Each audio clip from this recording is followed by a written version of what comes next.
What would you do if you came home to find your sanctuary invaded? I'd spent a week hiking in the Rockies, craving the quiet of my Wyoming ranch. My name's Ethan, a retired park ranger who values solitude. My ranch, a modest spread with a creek and wildflowers, is my haven. But when I pulled up that dusty drive, my heart sank. Smoke billowed from my backyard, music blared, and strangers swarmed my land like ants at a picnic. I stormed around back, dodging beer cans and paper plates littering my grass. A woman in a neon visor, Karen, stood at my grill, flipping burgers like she owned the place. "Who are you?" I demanded. She spun, smirking. "Oh, you must be Ethan. I'm Karen, your neighbor's cousin. They said you wouldn't mind us using your yard." My neighbors, the Clarks, were quiet folks who'd never mentioned any cousin. I clenched my fists. "Get out. Now." Karen laughed, waving her spatula. "Relax. It's just a barbecue. Lighten up." Her guests, a mix of loud friends and their rowdy kids, ignored me, trampling my flower beds. I called the Clarks, no answer. Fury rising, I grabbed my phone to call the sheriff, but Karen snatched it, tossing it into the creek. "You're ruining our vibe," she snapped.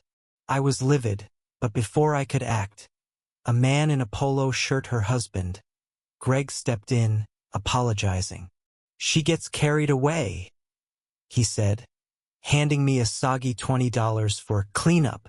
I didn't want her money. I wanted my peace back.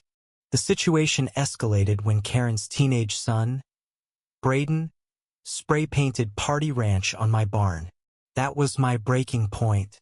I yelled for everyone to leave, but Karen called the sheriff, claiming I was trespassing on her event. The audacity floored me. Within minutes, Deputy Harris, a rookie I'd never met, arrived. Karen spun a tale. I was a violent recluse threatening her charity barbecue.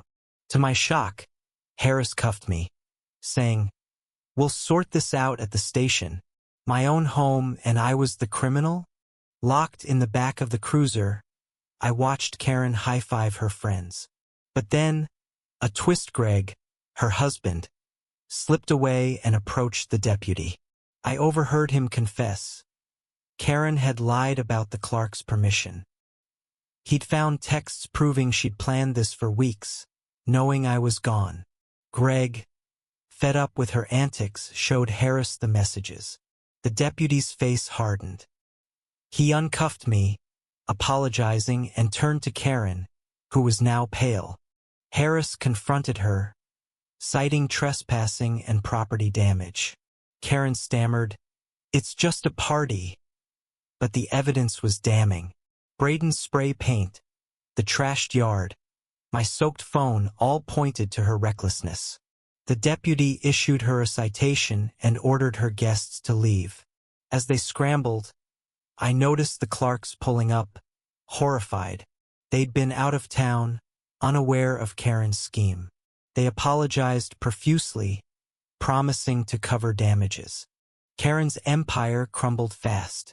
Her friends abandoned her, muttering about her lies.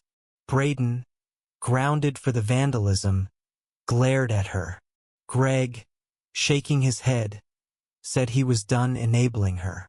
The sheriff's report spread through our small town, and Karen's reputation tanked.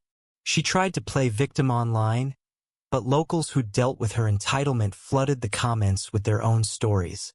Her charity barbecue excuse fell apart when no one could name the charity.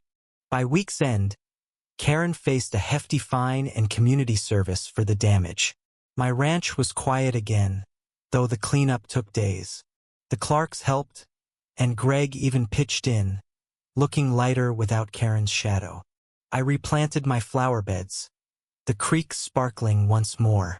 Justice felt sweet, but the sting of that day lingered.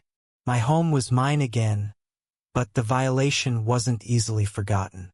What do you think? Was Karen's punishment fair, or should she have faced more for her actions? Share your thoughts below.